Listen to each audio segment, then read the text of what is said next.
the Gambia's Interior Minister, Sia Kasonko, Wednesday appeared before lawmakers during the first ordinary session in the 2024 legislative year to respond to parliamentary questions on pertinent issues under his ministry, especially the prevalent use of drugs in the country. Most of the questions raised by the lawmakers focus on the widely reported illicit Kush drug and other substances that are negatively impacting the society. Our reporter Khadija Jallo tells us more of that in this report. The use of illicit drugs, particularly Kush, is causing havoc in several African countries, especially Sierra Leone, where it is said to originate from, and it is estimated to be responsible for around 12 deaths per week and thousands of hospitalizations. This drug, commonly used by men aged 18 to 25, can lead to sleepwalking, falling over, head injuries, and even walking into traffic. In the Gambia, the Health Ministry recently expressed concern over the increasing use of the drug among young people. Thus, lawmakers took the opportunity to seek updates from the Interior Minister over the widely reported illicit drug in the country. During the questioning and answer session, the Honorable Member for Nyanija constituency raised concerns about the rising use of the illicit drug Kush in the country, especially among the young people. He also asked the Interior Minister about the actions being taken by his ministry to address the issue.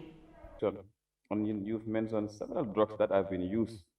And then what triggered this question most is the current surge in drug use in the country, especially what they call this Kush.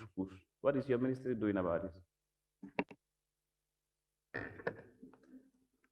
Honorable Speaker, recently the drug law enforcement, alongside the other security agencies, we are out hunting areas where suspected drug dealers are, and they have been arresting quite a lot of them. And there was a recent press conference where this was discussed. The prevalence of drug like Kush, which is causing a lot of attention, creating a lot of attention, because it is associated with a lot of things according to the report. But the drug law enforcement, if they are going to deal with drugs, they have to analyze them. And according to the DG, drug law enforcement, it has nothing to do with the deaths, but we are still investigating. You cannot just catch somebody and say you have dealing with drugs. You have to analyze it scientifically and prove this. Yes, we are doing a lot to try to contain this. A lot of seizures have been made recently.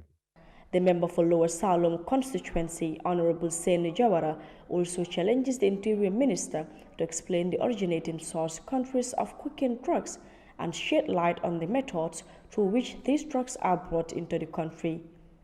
Honorable Minister, in your response, are you confirming to this August Assembly cocaine is a transit zone in the Gambia?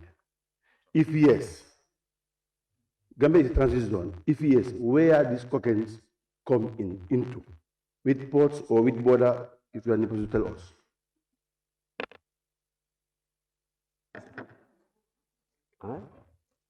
Honorable Speaker, honestly, cocaine is not produced in this country. It comes from outside. And the seizures within the Gambia and across the region, there are indicators like the cocaine, for instance, have some markers on them, similarly found in other countries. So they are coming from outside. And the countries that they come from are many, but the Drug Law Enforcement Agency is in communication with other agencies across the region.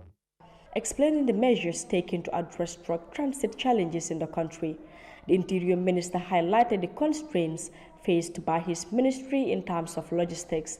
He emphasized that there is a need for adequate resources to effectively tackle this issue. Thank you, Honorable Speaker. There are many challenges facing the officials dealing with drugs. One of them is logistics.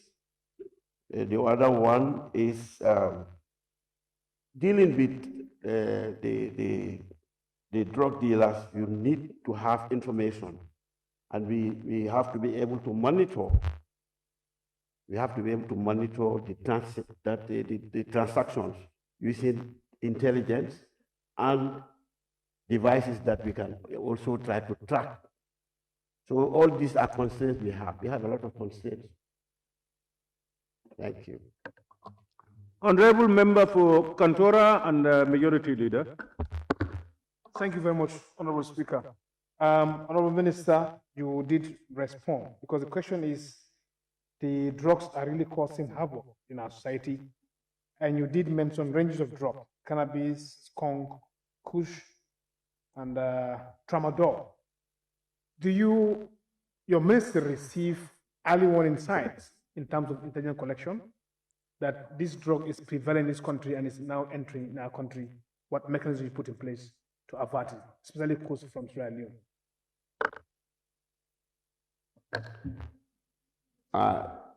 Thank you so much for that question.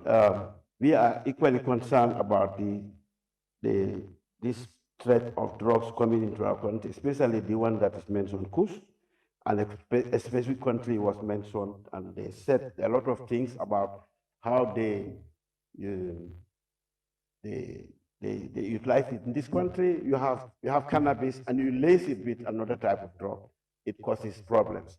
According to reports, the Gambia continues to be used as transit or storage for cocaine, heroin, and cannabis originating from source countries and the sub-region, entering the country through the sea, land, and air borders. However, the country's authorities, through the National Drug Law Enforcement Agency and other security forces, have been collaborating to counter and tackle this menace in the country. Khadija Tujala reporting for Africa News.